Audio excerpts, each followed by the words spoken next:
వచ్చేసావా చామంతి? నీకోసం ఎదురు చూస్తున్నావు. నీ ఆరోగ్యం బాగుందా? బావున్నా, పన్నుళ్ళు బాలేనట్టే నటిస్తారు కదత్తయ్య.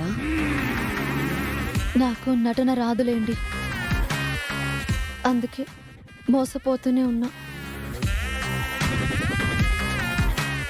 ఏంటి అన్నావు? సరిగ్గా వినపల్లా. నాకర్థమైంది. రేసు గుర్రంలా పరిగెడతా పరిగెత్తమంటారా అని అంటుంది. సరేలే, ఎక్కడ రేసు పెడతానులే గాని ఈ చంద్రిక కూడా నీకోసం రావడం వల్ల ఎక్కడి పనులు అక్కడే ఆగిపోయాయి. అవి ఒక్క చేత్తో చేసేసి ఇదిగో చిన్నబాబుకి కాబోయే భార్య నిషా, ఇంకో చేత్తో తన పనులన్నీ నువ్వే దగ్గరుండి చేయాలి. ఈ నిశ్చితార్థం నీ 2 చేతుల మీదుగా జరిపితేనే ఇంకా సంతోషపడతావు.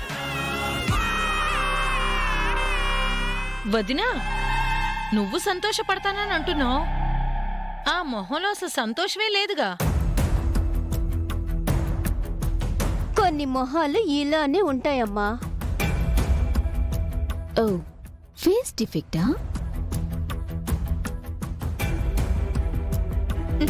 ఏంటి ఈ హాస్పిటల్ కంపు? 2 రోజులైంది, టూర్కెళ్ళొచ్చింది కదా. బా, భరించలేకపోతున్నాం. త్వరగా వెళ్ళి రెడీ అయ్యిరాపో. మీరు భలేవారత్తయ్య. పని వాళ్ళు అసలు స్నానం చేస్తారా?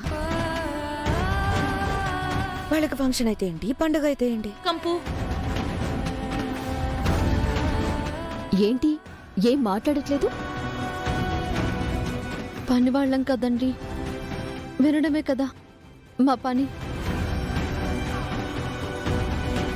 దీన్నే రియలైజేషన్